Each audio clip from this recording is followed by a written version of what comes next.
Bonjour à vous, bienvenue pour cette 14e leçon de l'école prépa au ministère de la parole. Vous êtes dans la première classe. Répondre à l'appel du royaume de Dieu. Cette leçon s'intitule La parole de Dieu. Elle fait suite à la 13e que nous avons vue, la recherche de Dieu. Je vous demande encore d'être attentifs parce que c'est encore cette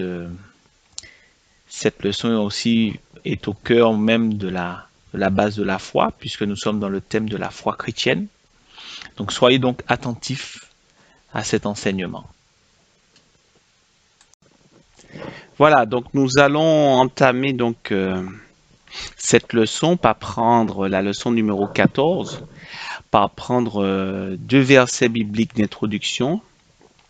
Le premier se trouve dans Actes 27, chapitre 27. On va lire du verset 22 au verset 31. Et le second, on va prendre l'évangile de Jean au chapitre 1, du verset 1 au verset 5. Donc le temps que vous trouviez, vous preniez la Bible. Donc cette leçon est à la suite de la leçon 13, la recherche de Dieu, où la semaine dernière, ou la leçon précédente, nous avons vu que le cœur du nouveau-né est un cœur à rechercher Dieu.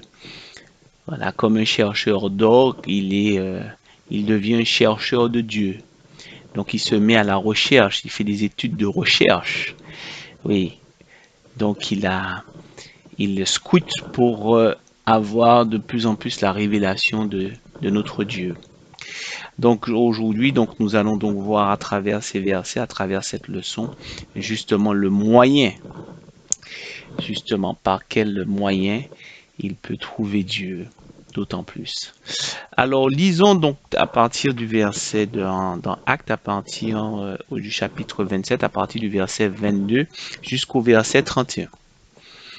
Paul, debout au milieu de l'aréopage, dit, Athéniens, je vous trouve à tout point de vue extrêmement religieux. En effet, en parcourant votre ville et en examinant les objets de votre culte, j'ai même découvert un autel avec cette inscription à un Dieu inconnu. Celui que vous révérez sans le connaître, c'est celui que je vous annonce. Le Dieu qui a fait le monde et tout ce qui s'y trouve est le Seigneur du ciel et de la terre. Il n'habite pas dans des temples faits par la main de l'homme. Il n'est pas servi par des mains humaines, comme s'il avait besoin de quoi que ce soit. Lui qui donne à tous la vie, le souffle et toutes choses. Il a fait en sorte que tous les peuples, issus d'un seul homme, habitent sur toute la surface de la terre. Et il a déterminé les temps, la durée des temps et les limites de leur lieu d'habitation. Il a voulu qu'ils cherchent le Seigneur et qu'ils s'efforcent de le trouver en tâtonnant, bien qu'il ne soit pas loin de chacun de nous. En effet, c'est en lui que nous avons la vie, le mouvement et l'être. Comme l'ont aussi dit quelques-uns de vos poètes, nous sommes aussi de sa race. Ainsi donc, puisque nous sommes de la race de Dieu, nous ne devons pas croire que la divinité ressemble à de l'or, à de l'argent ou à de la pierre sculptée par l'art et l'imagination de l'être humain.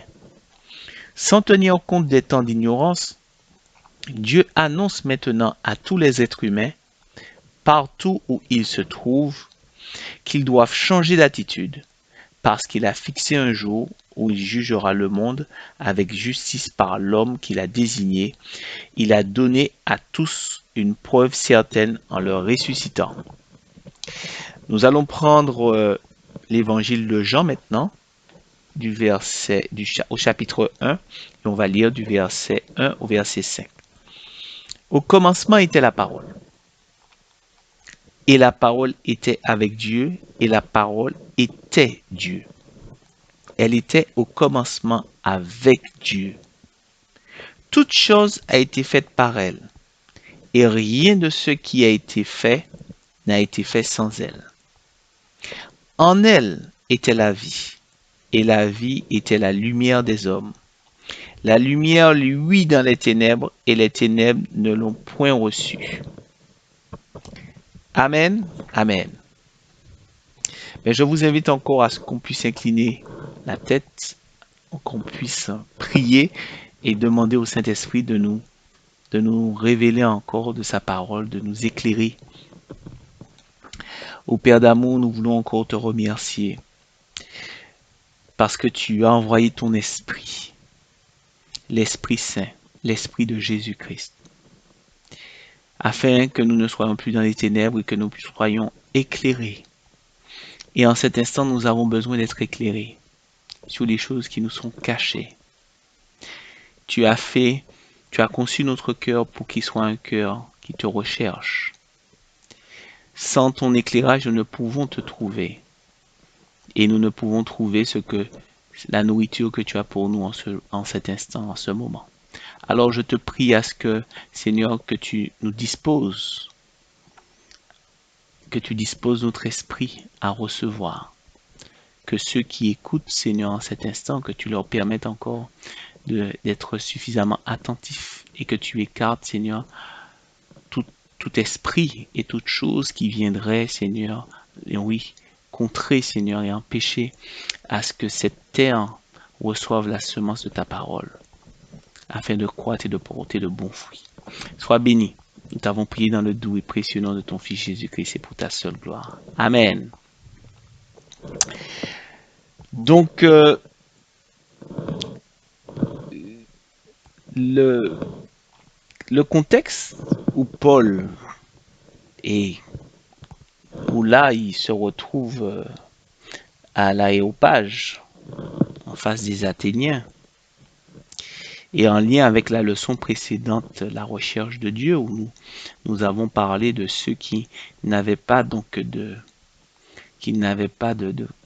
agnostiques, qui n'avaient pas donc cette idée précise de la divinité et qui recherchaient de faux dieux. Et nous voyons que Paul, qui est au milieu d'eux, dit je vous trouve extrêmement religieux. Ouais. Et d'autant plus que parmi les lieux de culte, il trouve un autel à ce Dieu inconnu.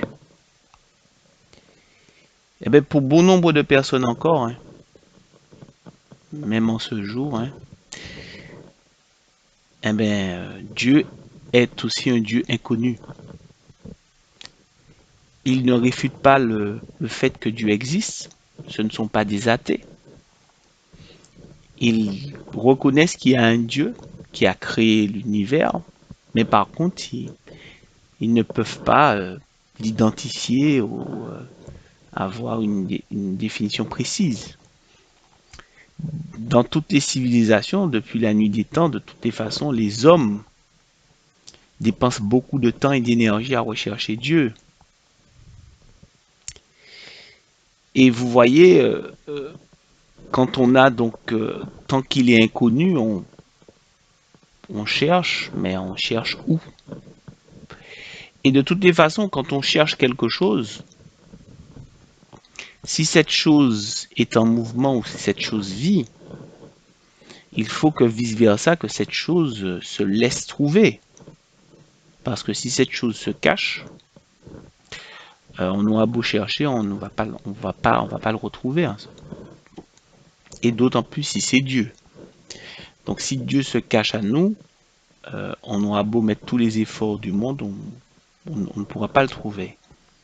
Donc il faut savoir, il faut voir si Dieu veut se laisser trouver par l'homme. Ben, dans Isaïe 55, on a la réponse. Isaïe 55 au chapitre 6 dit « Cherchez l'Éternel pendant qu'il se laisse trouver. Faites appel à lui tant qu'il est prêt. » En effet, l'homme recherche Dieu et Dieu veut se laisser trouver. Mais plus encore, Dieu veut se faire connaître. Il veut se faire connaître à l'homme. Quand la Bible dit connaître, parle du terme connaître, quand Dieu dit que Dieu veut se faire connaître, connaître, c'est rentrer dans l'intimité. Tout comme pour l'homme, hein, qui a ses critères d'intimité, en somme, de ceux qui peuvent rentrer, eh bien, Dieu aussi a ses critères d'accès à son intimité, comme on a vu dans les leçons précédentes. C'est dans la grâce, les clés de la grâce qui nous donnent accès au trône de la grâce. Donc pour pouvoir trouver Dieu, il est impossible de le trouver avec nos conceptions humaines. Non. Dieu est la vie. Et Dieu a sa vie. Donc nous ne pouvons connaître Dieu que par ses caractéristiques et ses traits distincts de sa vie. Tout comme on veut connaître, on apprend à connaître quelqu'un, eh bien on regarde sa vie. C'est pas parce qu'on a croisé quelqu'un qu'on dit que tu connais la personne. Quand on dit qu'on connaît Aimé Césaire, c'est parce qu'on connaît un peu sa vie. Voilà, donc il faut connaître la vie de Dieu en somme. Et la religion correspond donc à cette recherche. La religion, c'est la recherche de Dieu et la conception qu'a l'homme de Dieu. En somme, il existe deux sortes de religions. Il y a la religion, on va dire naturelle, la religion humaine, et il y a la religion révélée. La religion naturelle, elle est basée sur des concepts naturels que l'homme conçoit en somme. Comment il conçoit Dieu? Pour lui, il voit Dieu d'une certaine façon. Voilà. Et voilà, il s'imagine Dieu. Et donc, à partir de ce qu'il imagine et de la conception qu'il a de quelque chose qui est supérieur, il va le concevoir, il va concevoir la relation. Donc ça, c'est la religion naturelle. Par contre, la religion révélée, c'est la religion qui part de la révélation de Dieu lui-même, qui vient se révéler à l'homme, qui vient donner à l'homme les caractéristiques de sa vie, de sa relation, comment rentrer en communication avec lui, quels sont les traits de sa vie en somme. Le christianisme est différent des autres religions naturelles. Oui, parce que les autres religions, toutes les autres religions, du moins, là, partent d'une conception humaine. Voilà. Et peut-être que quelqu'un a vécu, certains parlent d'un prophète qui a vécu quelque chose, qui a vu quelque chose, qui est peut-être monté au ciel, qui a vu des religions partent de ça ou d'autres de concepts. Mais le christianisme, c'est la seule religion où on a Dieu qui a parlé, qui s'est révélé. Et elle est différente des autres. Et ça, c'est vraiment très important parce que on voit que Dieu se révèle. Et pour que Dieu se révèle à un homme, à l'homme, pour qu'il puisse communiquer avec cet homme, il faut qu'il utilise les moyens de communication de l'homme. Et les moyens de communication de l'homme sont le langage, l'écriture et l'image. Partons sur l'écriture, puisque l'écriture demeure, l'écriture reste, et elle se transmet de génération en génération. Donc s'il y a un livre qui est écrit par Dieu, qui existe dans le monde, il faudrait que ce livre puisse répondre à quelques conditions. minimum. Voilà. Premièrement, il faudrait que ce livre précise que l'auteur est Dieu. Il faudrait que ce soit l'auteur lui-même dise, voilà, voici, c'est moi qui parle. Donc c'est Dieu qui parle. Deuxième chose, il faudrait que dans ce livre, qu'on retrouve une moralité qui soit supérieure à la moralité que l'on retrouve, quelle que soit la civilisation, quelle que soit, qui part de l'homme. Quelque chose qui soit divin. Troisièmement, il faudrait que dans ce livre, on puisse avoir une description détaillée autant du passé que de l'avenir. Et quatrièmement, il faudrait que ce livre soit disponible et accessible à tous sur la terre, puisque Dieu a créé l'homme, donc sans distinction en somme. Mais son amour est égal pour l'homme, donc même si il permet à certains de se rapprocher un peu plus que d'autres, mais son amour se répand sur toute la terre.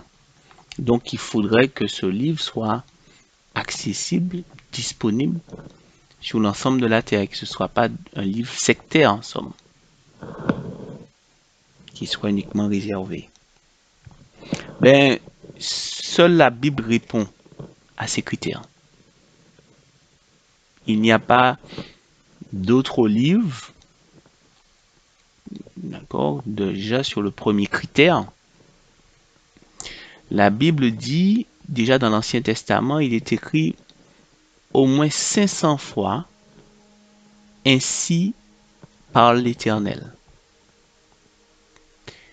Et il n'y a pas d'autres livres qui citent qu'il est dit que c'est Dieu qui parle.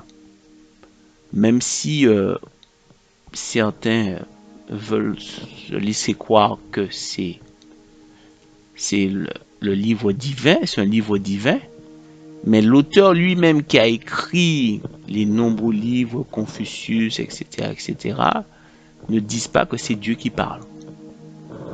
Seule la Bible dit ainsi parle l'Éternel. Ensuite, quand on regarde le niveau moral de la Bible, il est hors du commun. Parce que ce livre nous invite l'homme vers quelque chose que pour lui c'est impossible. Quand dans Matthieu 5, prenons l'exemple du verset 43 au verset 48, Matthieu chapitre 5, le Seigneur parle, il dit, vous avez appris qu'il a été dit, tu aimeras ton prochain et tu haïras ton ennemi. Mais moi, je vous dis, aimez vos ennemis, bénissez ceux qui vous maudissent, faites du bien à ceux qui vous haïssent et priez pour ceux qui vous maltraitent et qui vous persécutent, afin que vous soyez fils de votre Père qui est dans les cieux, car il fait lever son soleil sur les méchants et sur les bons, et il fait pleuvoir sur les justes et sur les injustes. Si vous aimez ceux qui vous aiment, quelle récompense méritez-vous? Les républicains aussi n'agissent-ils pas de même? Et si vous saluez seulement vos frères, que faites-vous d'extraordinaire? Les païens aussi n'agissent-ils pas de même? Soyez donc parfaits, comme votre Père céleste est parfait. Donc on voit que le niveau moral que là nous venons de lire, là où la parole nous demande d'aller, Donc si pour elle, elle nous invite à aller, ça veut dire que qu'on est capable d'y arriver. Et elle nous invite à être parfaits, à aimer nos ennemis, à bénir ceux qui nous persécutent.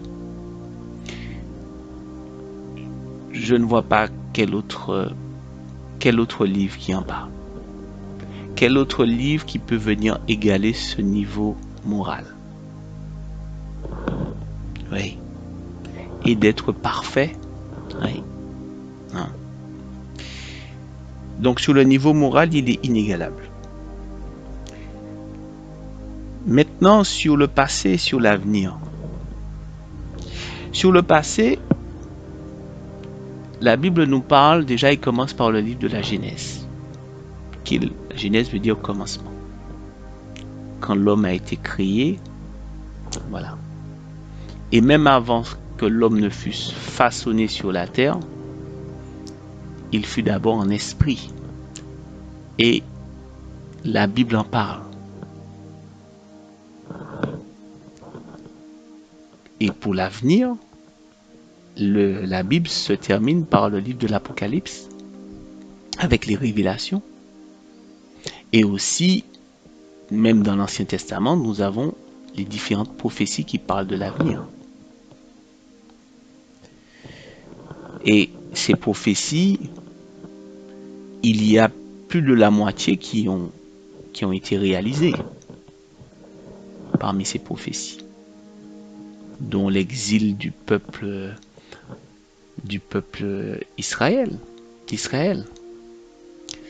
On a aussi la naissance du Messie par une vierge, par la Vierge Marie. Et bon nombre d'autres prophéties qui ont été réalisées et d'autres qui sont encore en attente.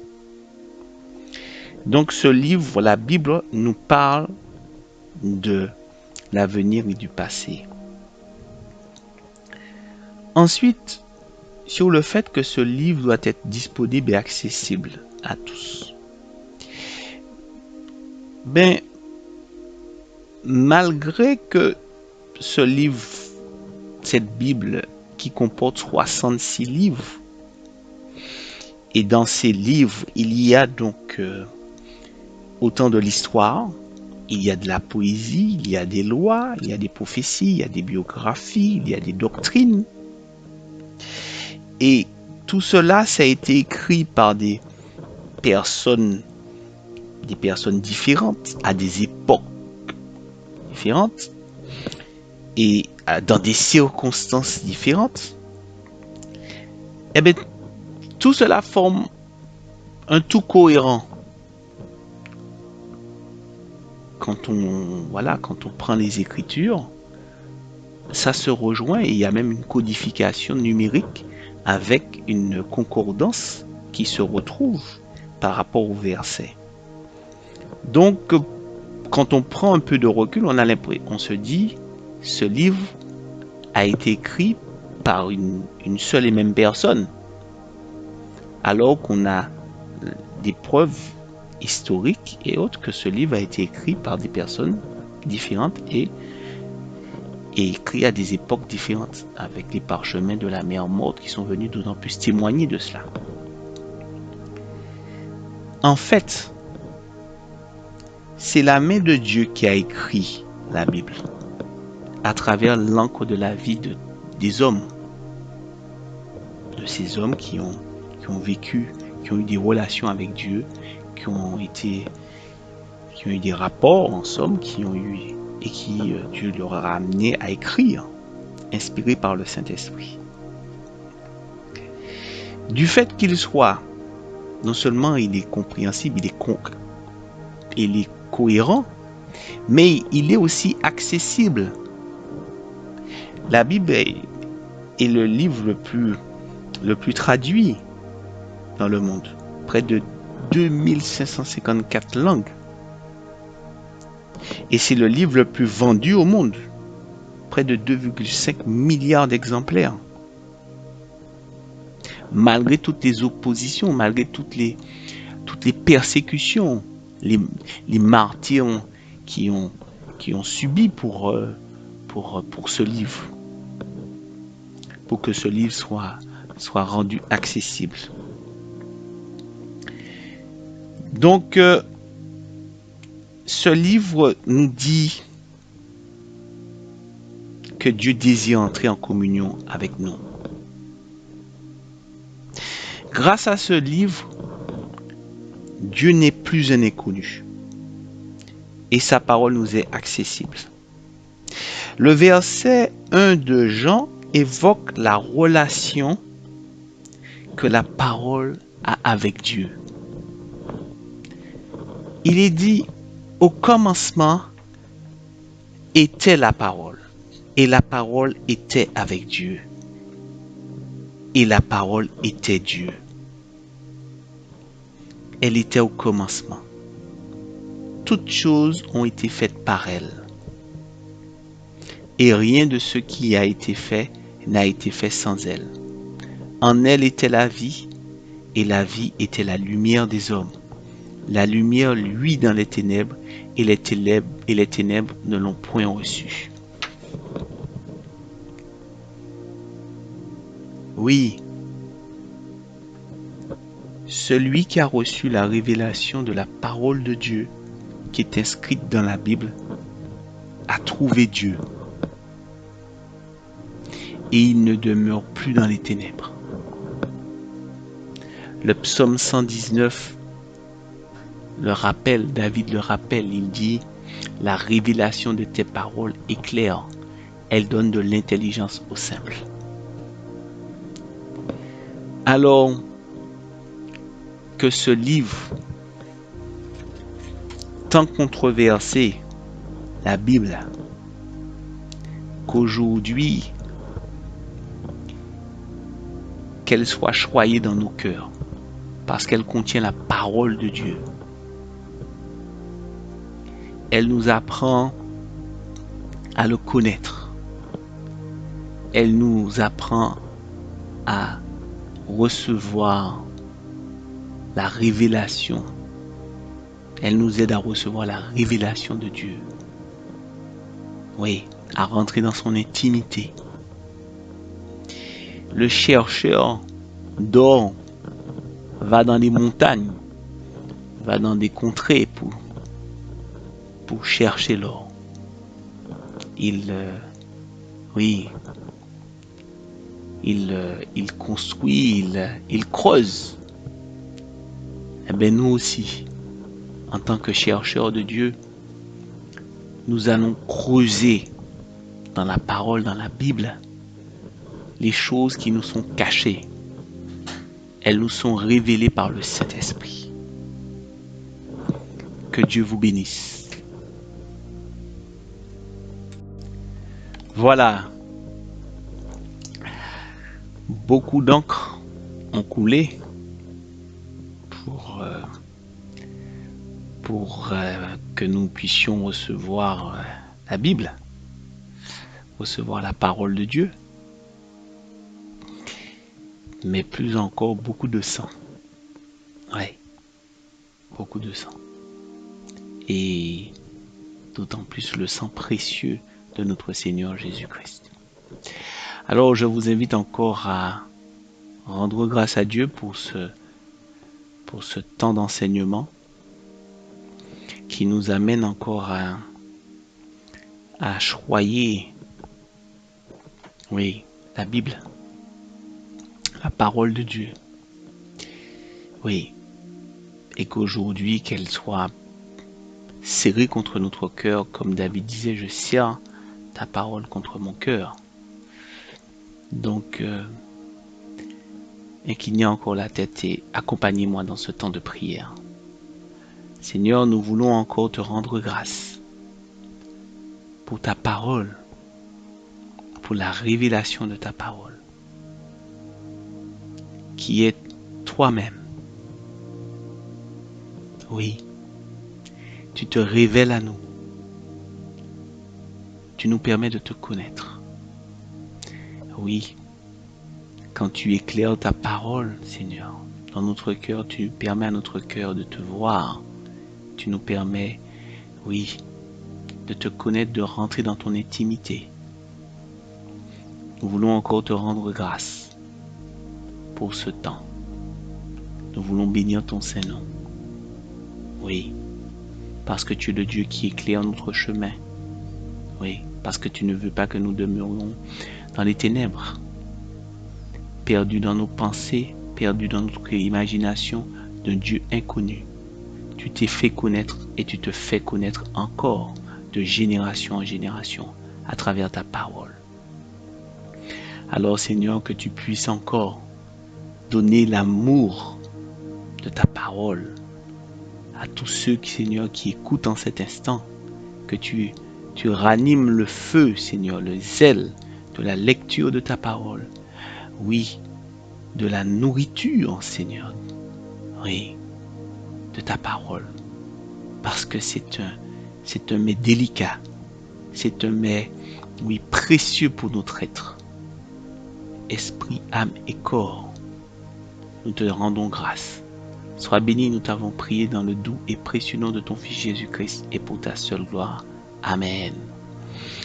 Alors je vous dis à bientôt pour la prochaine leçon. Soyez bénis.